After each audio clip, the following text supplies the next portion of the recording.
Mark gave you a brief preview on the slides. The role of philanthropy in shared value. And I'd like to invite Kathleen McLaughlin and Darren Walker to come up to the stage to join me.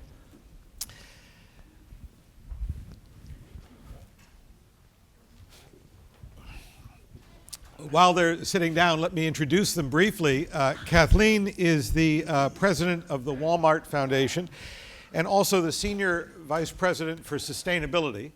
And I think it's already interesting that those two jobs have been combined.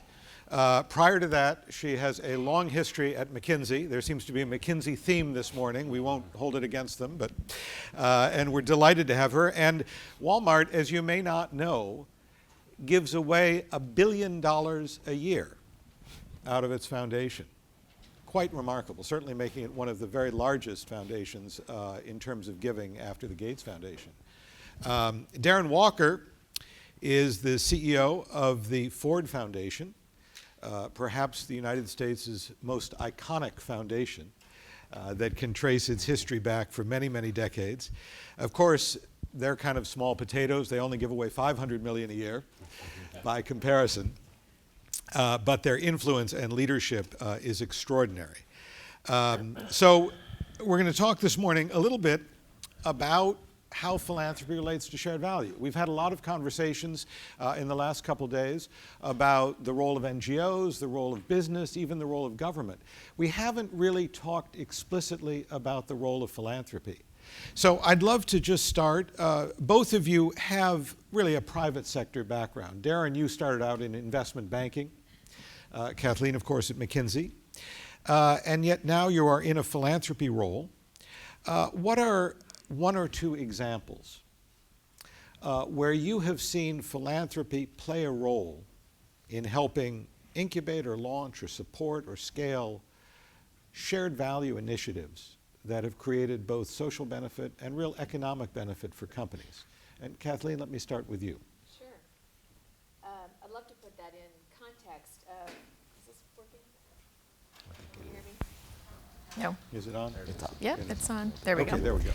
I'd love to put that in the context of how business can create value for society. And I'll start with a story. When I joined Walmart a little over a year and a half ago, one of the first things I did was go to South Africa with Doug McMillon, who's the CEO of Walmart now.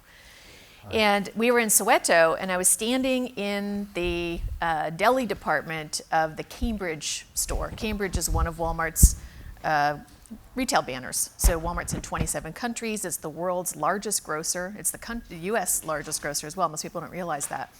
So I was standing there in the deli department, and I was watching people do their shopping, and there were families, and they had the babies on the back in the cart, and they were putting things in the basket that I know from my past work at McKinsey and development and retail and so on, they didn't have access to, say, 10 years ago.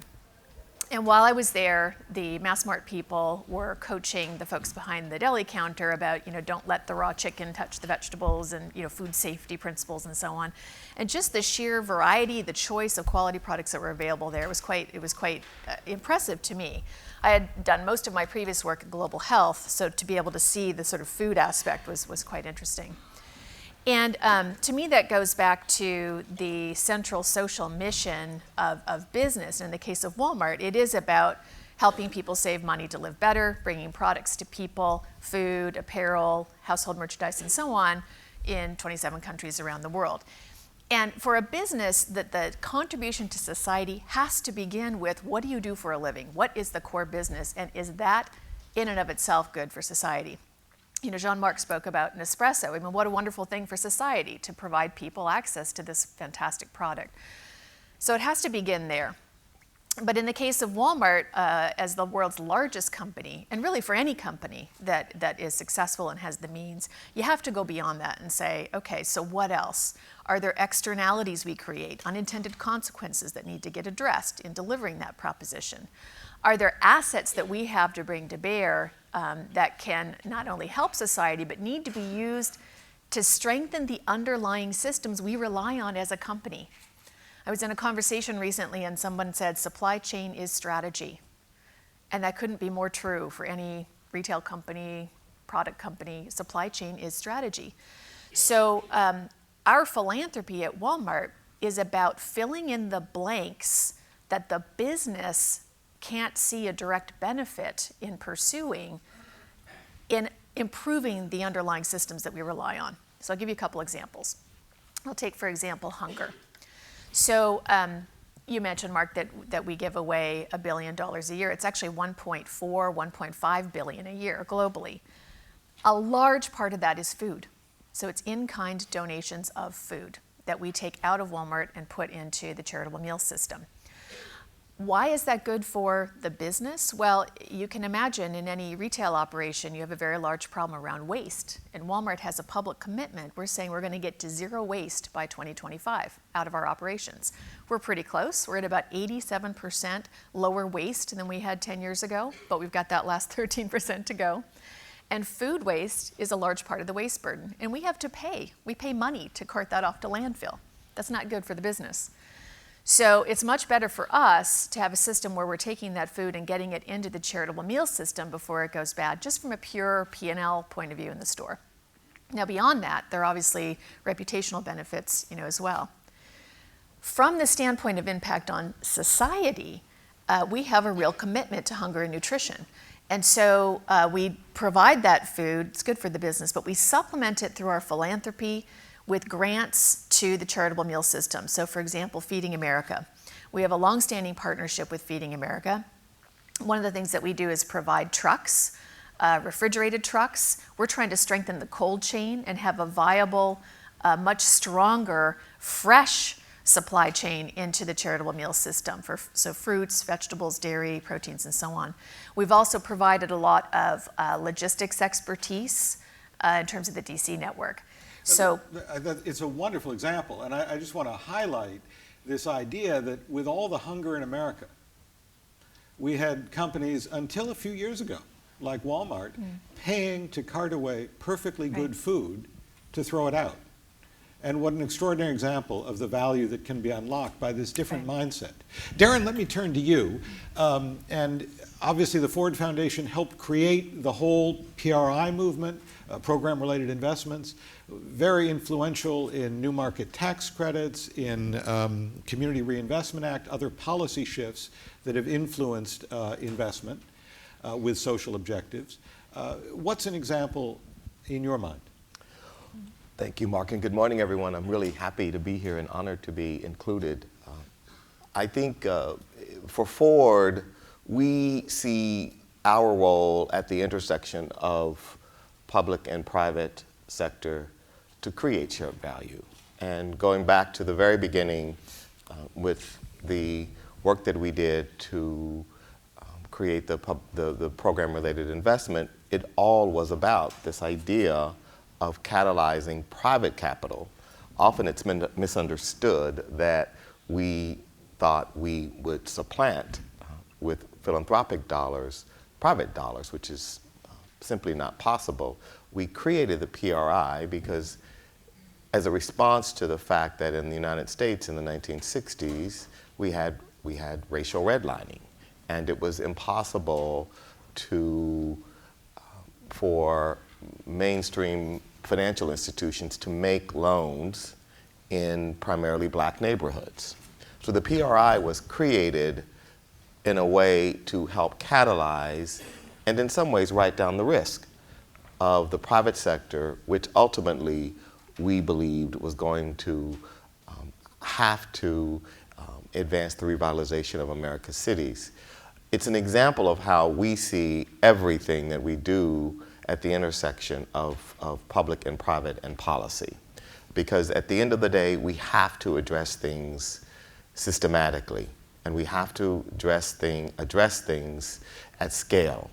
And while it's really exciting to hear about one project in one country or this really interesting initiative, at the end of the day, we have to work at scale. And what's going to get us to scale is policy. And so we see so much of our work as interrelating the policy imperatives that we need, and it's why we supported grantees who worked on things like the Community Reinvestment Act and new markets tax credits, and more recently working with the National Advisory Board on Impact Investing to look at how ERISA either in some ways inhibits, which I think it does, inhibits the ability to build more shared value models of development, and how OPIC, the Overseas Private Investment Corporation, which has a great role in catalyzing private capital internationally, what are the policies there that can be put in place that actually allow us to catalyze and really enliven the private marketplace? Let me ask you just one more question. You mentioned the Ford Foundation making PRIs and other investments that buy down risk for private sector actors. Isn't there something inherently almost contradictory about philanthropy being used to enable private investors, private companies to make more money?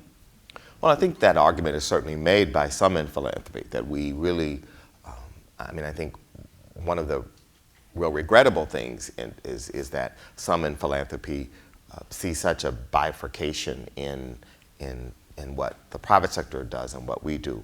Of course, we have a very different mission than the private sector, but the problems that we seek to solve are not going to be solved by philanthropy alone.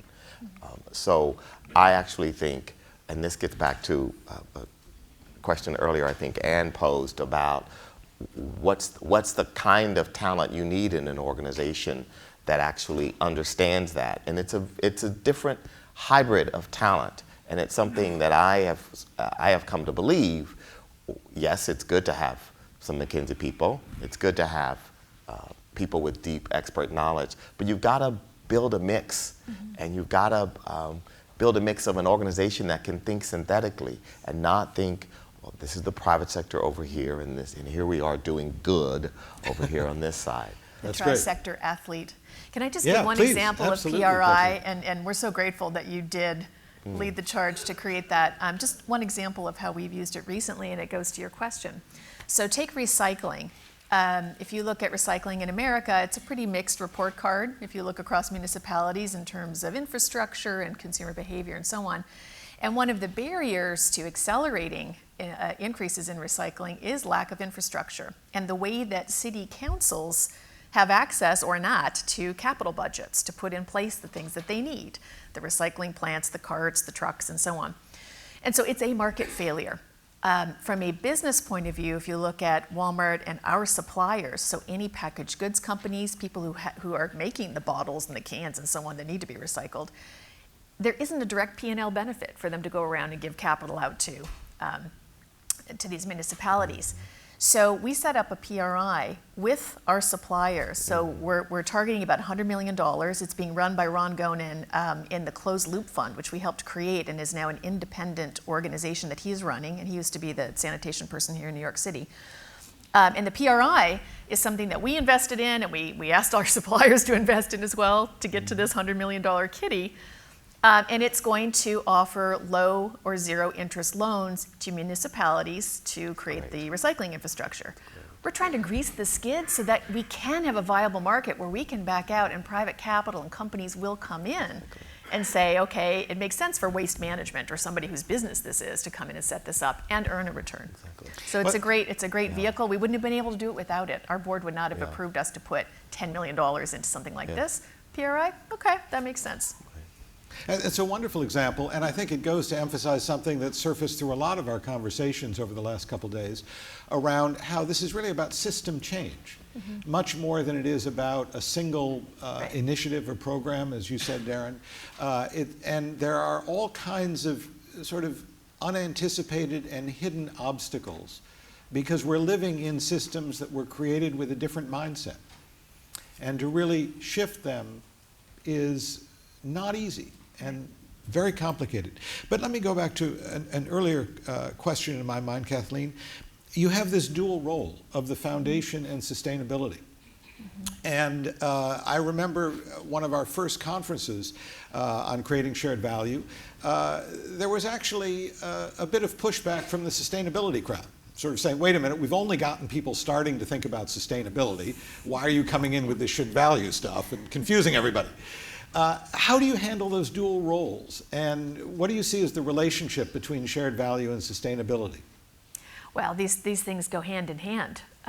It's hard to separate it, and it's the reason that at Walmart we decided to integrate all of this.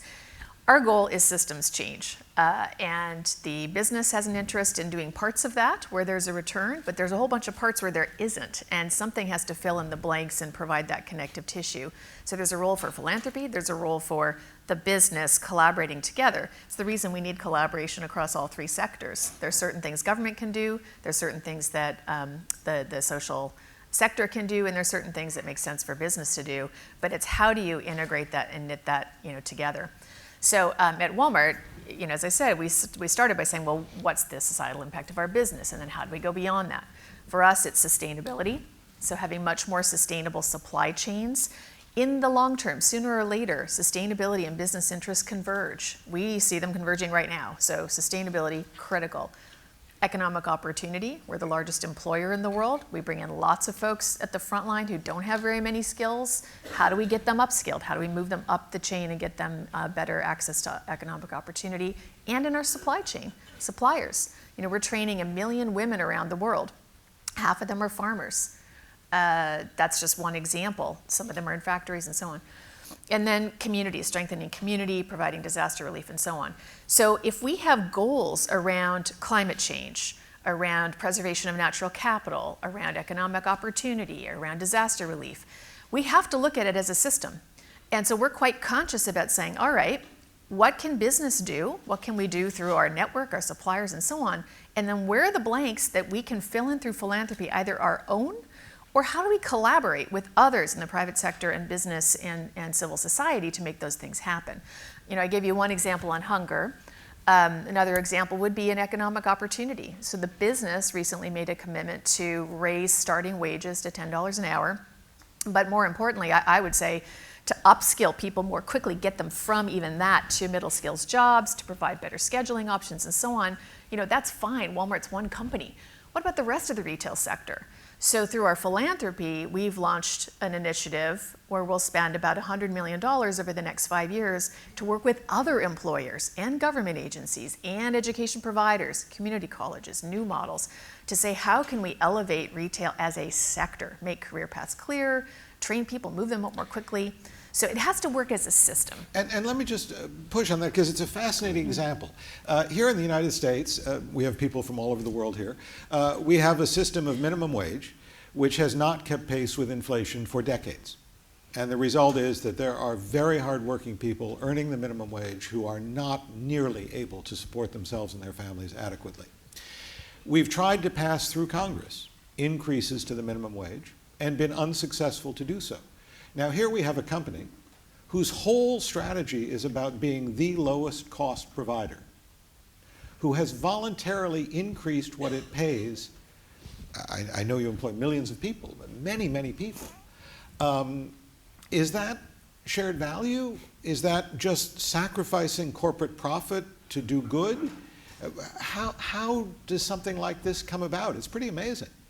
So for a retailer, the customer experience begins and perhaps even ends with the people that the customers are interacting with. So having a workforce that's engaged, that's productive, that's learning, that's growing, that's developing, can better serve the customer is really critical. So yeah, it's good business to invest in your people, not only in terms of the wage structure, but again, providing the skill development and also just even the work proposition in terms of scheduling options that are available and so on that help them be engaged and productive. And yet, of course, that's been true for decades. Mm-hmm. Why now? This isn't the first time we've done something like this. Okay. I mean, if you go back to Lee Scott, 10 years ago, there was a debate about minimum wage then too, and he came out and said, yeah, you know what, we should raise the minimum wage.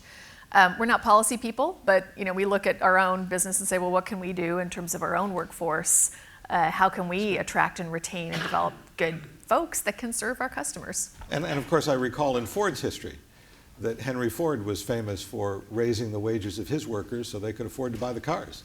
Well, Henry Ford had a very strong point of view about inequality, which which was rampant in the United States in the 19 teens and 20s. As it is now.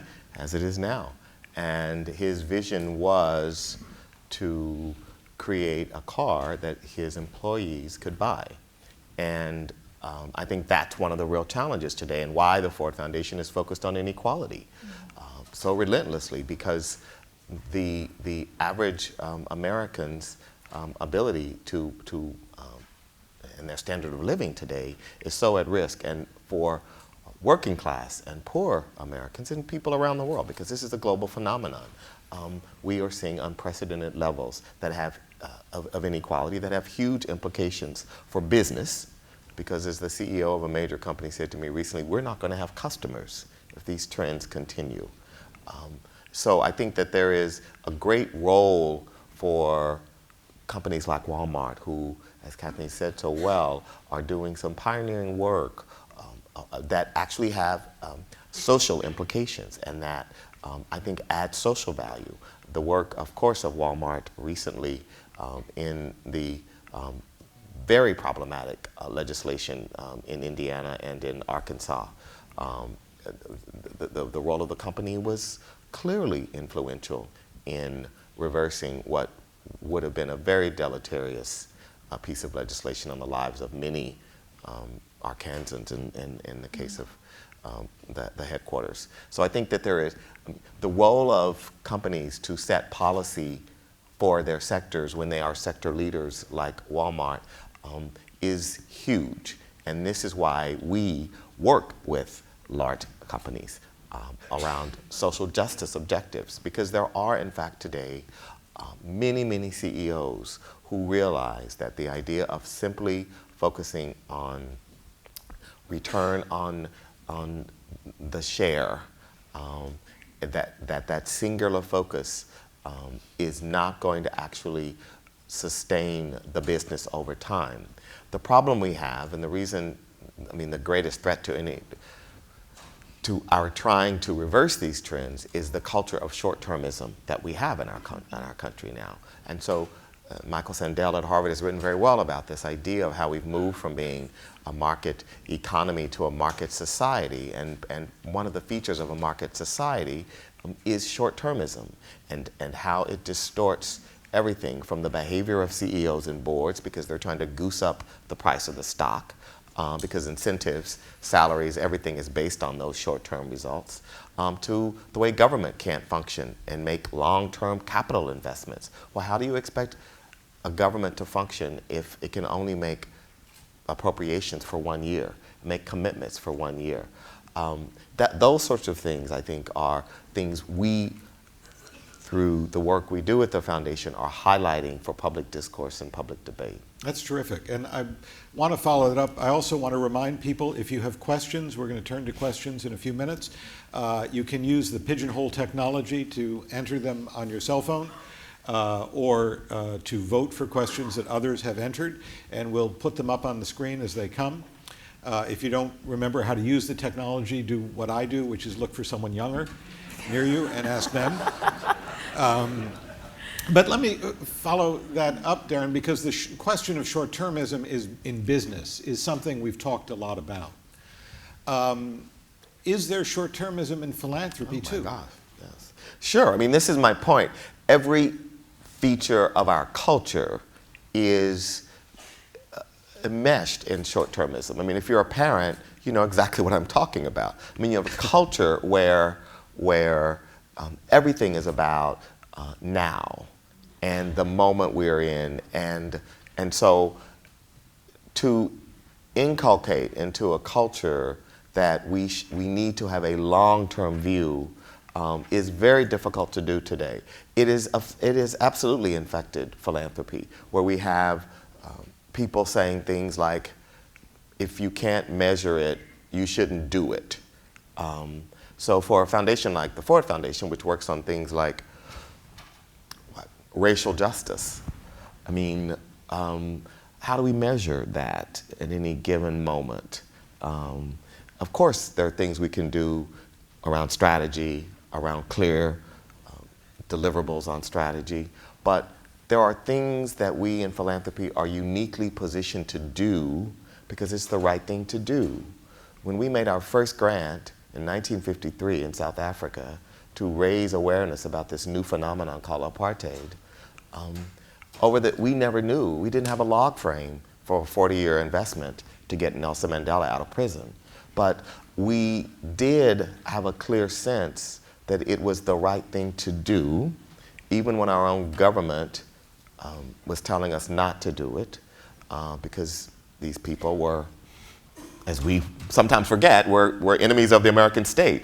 And now they're all heroes, but it is that kind of imperative that we're losing because of short-termism. And that's what worries me about our culture, but particularly for philanthropy, where we are the last sector that actually has an independent voice to stand up and call out things. I was recently visited by a university president who said, "Oh, this is great that you did that nice speech at my school on inequality, et cetera, et cetera." And I said, "Well, you know, there was a time when university presidents would talk out about things that were problematic in society." And their response was, "We can't do that anymore. We're all fundraisers now."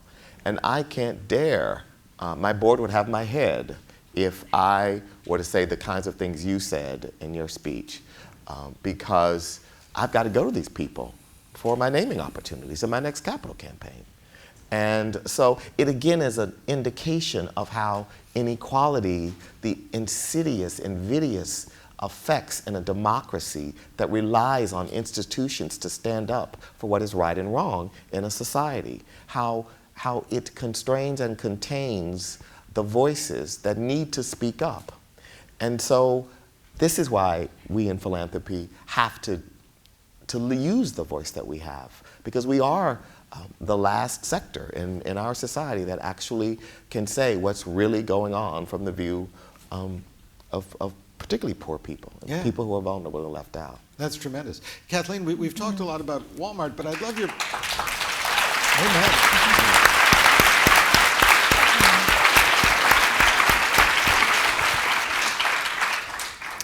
That's a hard act to follow.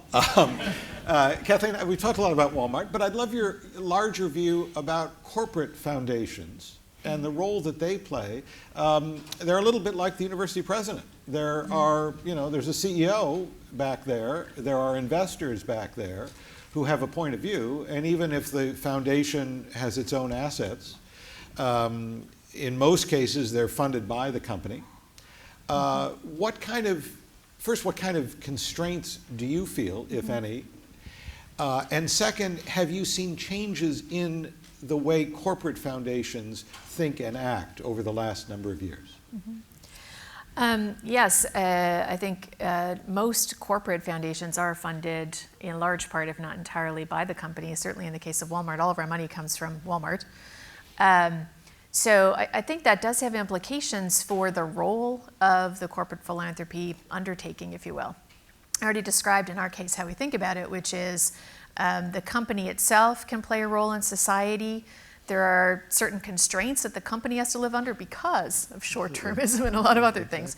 So how can philanthropy fill in some of the blanks, be a catalyst, be a voice, and expand the arena for that systems problem solving we've been talking about? That's certainly how we think about it. I think the biggest implication is we tend to focus on the issues that are relevant to the company mission. So in our case, sustainability of supply chains, food chains, agriculture, apparel, and so on, opportunity, community. It'll be different for every company. And I think that's also where the power lies in the corporate foundation, is to draw on those unique assets of the company, given what the company does for a living. So I don't know if that's a constraint. I think it's more kind of the best arena for impact. But the other thing I think, Kathleen, is it's a function too of leadership. I mean, and this is the great thing about Doug, the CEO of Walmart, who I was on a panel with a few months ago. Yeah. You're seeing a new generation of CEOs who get it, who are working within the constraints. I mean, this is the thing. It is really hard to be the CEO of a major publicly traded company in America today. It is really hard.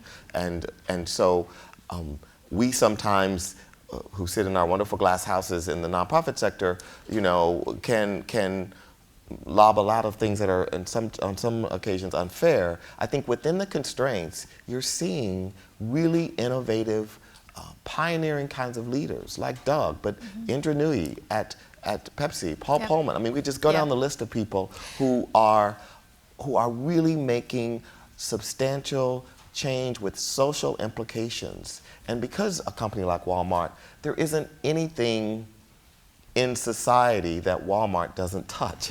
I mean, in the value chain that you refer to.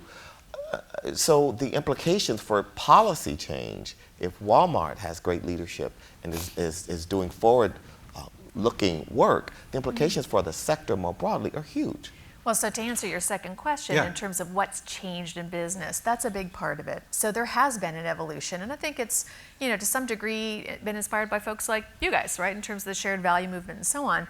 If you go back kind of 20 years ago when I joined McKinsey, all of the focus for management consultants at that time in business in general was shareholder value. I spent a month at a training course, a whole month, learning how to calculate NPV and how to measure everything in terms of shareholder value, and that was really the mantra for 5 to 10 years. Then you saw a shift more towards stakeholder value and people saying, well, maybe there's more than the shareholder. Maybe we ought to worry about employees and we ought to worry about the customer maybe, and suppliers and governments.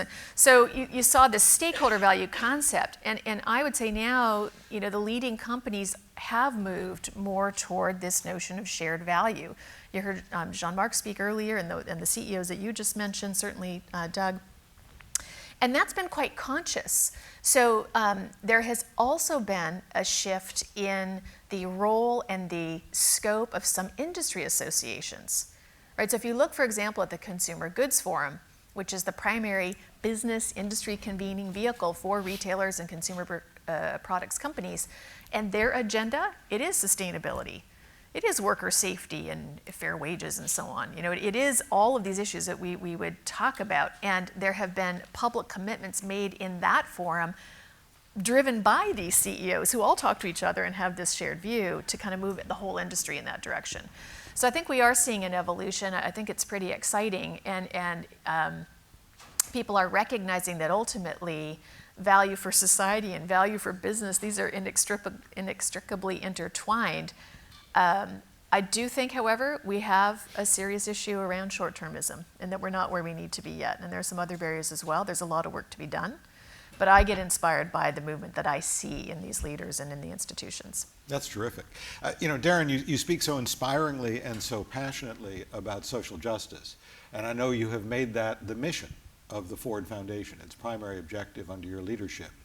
And there's a fascinating forum you've put up on your website with a number of thoughtful essays. And the question it poses is, where markets lead, will justice follow? And I think that's such a fascinating question for shared value. So let me ask you, what do you think, when markets lead, will justice follow? Well, I think, listen, we can't pretend that the marketplace is about justice. I mean, the marketplace is about making money. However, there are ways in which we can have a marketplace that embraces shared value, that embraces the idea that you can deliver both a social return and a financial return. I had experience at a community development organization in Harlem in the 90s, when Harlem was a very different community than it is today. And we had such a hard time in the food desert that Harlem was in 1993 of convincing any supermarket. Even though the data were so clear, we had, across every indicator of opportunity, we couldn't convince anyone to come to Central Harlem.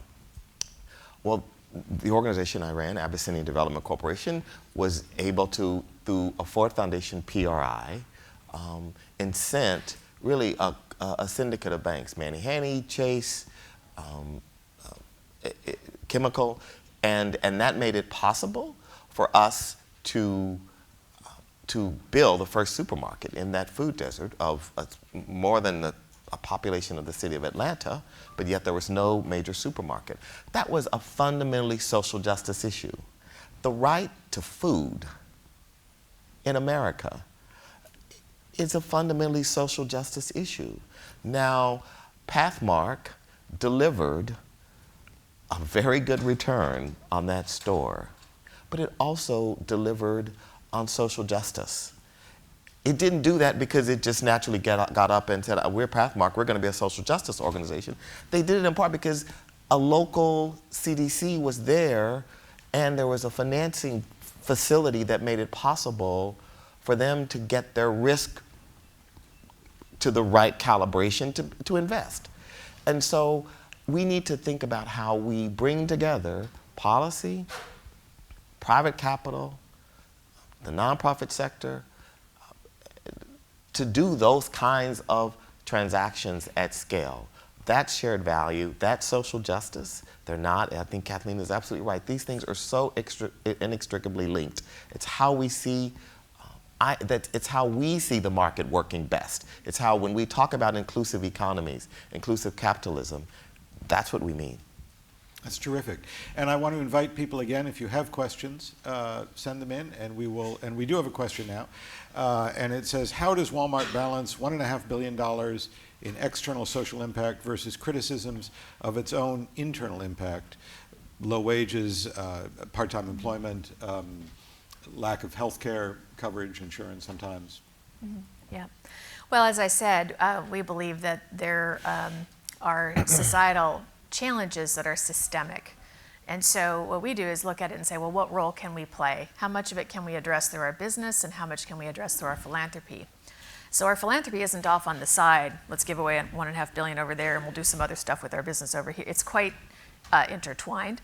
So if you take, for example, economic opportunity and you look at the retail sector as a whole, the retail sector, whether it's Walmart or Target or Costco or anybody you want to pick, there are a bunch of jobs that are in a ladder, and there are some that are at the entry level that are lower skilled. And in this country, the way it's set up in terms of minimum wage, they're at that end of the ladder. We look at it as a company and say, well, what can we do about it? Well, we can say, what's our wage structure and how do we put a starting wage that's more attractive? And then for people that come in that have very low skills, how can we, through the company, give them the experience, the training, the promotions, and so on to move them up? 75% of our store managers, for example, started out as hourly. Doug McMillan started out as hourly. So, our model is, let's move them up as quickly as we can. But then we say through our philanthropy, okay, that's great. That's not enough, though, because, what about the rest of the sector? And what about people, how do we get them started in a better spot in the first place? So that's why through the philanthropy, as part of this philanthropic spend, we say, okay, let's work with others in the system. Let's work with the community colleges, with the Goodwills, with the other folks, Dress for Success and so on, who are working in this skill building space to more quickly prepare people for their first job, give them some basic skills so they don't churn out, so they can stay in that job, and then how do we upscale them and move them into middle skills jobs more quickly? And that's what we've been doing through our philanthropy. So for us, it's quite integrated in terms of how we can work together to address issues. It's fascinating. We're talking about basic training and education for employment-related skills. Mm-hmm. We're talking about bringing food to communities that don't have access to it. Mm-hmm. We're talking about economic development in South Sudan, creating coffee plantations. Is shared value about asking business to take the role of government? Are we doing these things because government is failing? What do you see as the relationship between business taking on these things, many of which are creating public goods, mm-hmm. that we have traditionally thought of as a government role? So, again, from my point of view, no, the business doesn't supplant government. The government needs to set the policy, as Darren talked about, and so on. We operate within that framework. And we do look at an issue like agriculture, sustainable agriculture, for example, and very much along the same lines of Nespresso, say, well, what could we do to make it better? I look at climate change. So we've just made a commitment to lower greenhouse gas, drive yields, and reduce water usage in our food supply chains across all commodities, including row crops. So we work directly with our suppliers, and we're about to launch another project. We've got about 20 million metric tons worth of greenhouse gas we're taking out of just the food supply chain. Now you could say, well, should government have set a policy demanding that people do that? Maybe, I don't know, they haven't yet, so we're just getting on with it. Our role then is to work with suppliers and say, okay, what could we do in terms of fertilizer optimization and water usage and yields and so on the farm that will then flow into the products that we sell, and we're tracking it. So we can tell you exactly where we are in terms of greenhouse gas in the food production, and that's just one. Terrific. Darren, let me give you a chance to answer that question, and also because we're almost out of time, we can go a minute or so over, but what would be your final thoughts to offer to this audience of folks from around the world and across business, nonprofit, and development agency, and even government sectors? I have to say, Mark, this is such a great question that I'm looking at here. Okay. Nonprofits need cash. Why do you artificially force us to put only 10% overhead in our grant proposals when 90% of our cost basis is labor? That's a great question. Absolutely. And so I don't want to miss taking that on, because I think it's so right, so right. So we in Foundation Land have pretended, and not just Foundation Land, government and USAID and DFID and the Swedes and everyone, that these organizations, and I, as I said, I speak as someone who was on the receiving end, can simply operate these projects with what is clearly insufficient resources for the overhead and indirect costs of operating these projects. And so there is a conversation going on among some foundation leaders about this issue, because we all know that it is a fallacy and it is a legal fiction to assert that NGOs can do the work that they do with the cost structure that we put into our work. The key here is going to be, again, to figure out how systemically to get this to change. And that is going to require the governments to also address this, which, as you know, many of you know, starting to engage with the big multilaterals and bilaterals on this is a hugely challenging undertaking, but it has to be done. So it's one project that we're working on at Ford, and the other one we're working on is around general support. Another thing that I've heard from so many of, I sent a letter out to our community a year ago asking for feedback, and boy did I get it. And one of those pieces of feedback was, you are project funding us to death. And we heard that. And so it'll be really, stay tuned.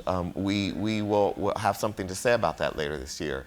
But I think we have to hear that and not recoil and say, oh, we're not going to change. We have to change. I mean, we have to change. It's just outrageous. And so I've talked to my trustees about it. They get it. It's got to change. That's fantastic. Kathleen, we're out of time, but let me just give you a brief moment for any closing thoughts you have. I think that a lot has been said in the last couple of days that I would just wholeheartedly endorse, and I think most people in the room agree, or you wouldn't be here. So I'm sort of preaching to the choir on this one. The way that I would just propose that the corporate foundations in the room consider this would be, what are the social issues that are relevant for your company and your core business mission? And then what can you do to bring the particular assets of the company, as well as your cash, to bear on those? And what are the things you can do engaging with the company to adjust their own day-to-day business practices to actually address a lot of those right through the company directly? And then how can you play a role filling in the blanks with philanthropy, so that what comes out in terms of the systemic change is really holistic and its maximum impact? Terrific. One of the things we've learned about shared value is that it really depends on leadership. Yes. And I think if we have leaders like Kathleen and Darren, we will do very, very well. So please join me in thanking them for that.